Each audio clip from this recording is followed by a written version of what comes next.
Océan FM.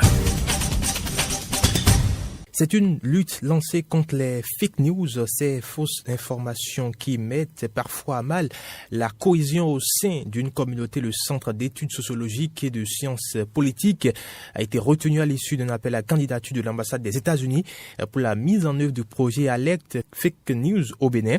Les professionnels des médias et autres acteurs de la société civile ont été conviés hier à un atelier de lancement du projet à l'université d'Abomey-Cala, un atelier qui a permis aussi d'identifier les thématiques qui serviront pour la sensibilisation des populations sur les fake news. Iguen Kakaï, directeur du CESPO.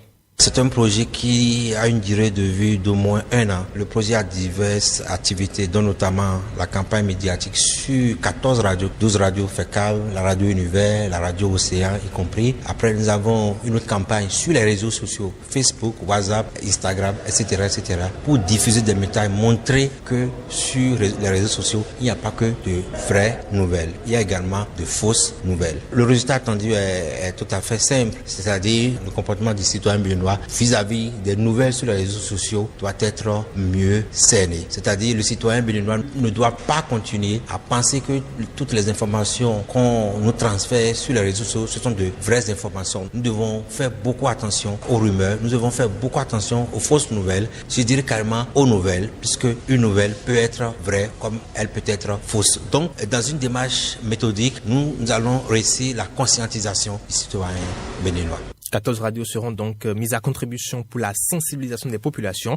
Le président de la Fédération des radios communautaires assimilées du Bénin insiste sur le rôle que peut jouer ces médias dans la lutte contre les fake news. Roland Alaye. Ce projet vient à point nommé. Aujourd'hui, par le biais des réseaux sociaux, beaucoup d'informations non avérées parviennent aux populations et participent à créer des comportements au sein de ces populations-là. Et en cette période sensible, il va falloir donc que les populations soient sensibilisées pour s'apercevoir donc que c'est pas toutes les informations qui arrivent par le biais des réseaux sociaux qui sont des informations avérées. Aujourd'hui, beaucoup d'études ont révélé que les radios sont les médias les plus écoutés par les populations. Et la crédibilité accordée donc à ces radios-là fait que les populations, pour vérifier une information, doivent avoir le réflexe donc d'écouter les radios pour voir si ce qui a été dit sur les réseaux sociaux est effectivement avéré par les informations passées par les radios. Donc, les radios à l'avant-garde de la lutte contre les fake news,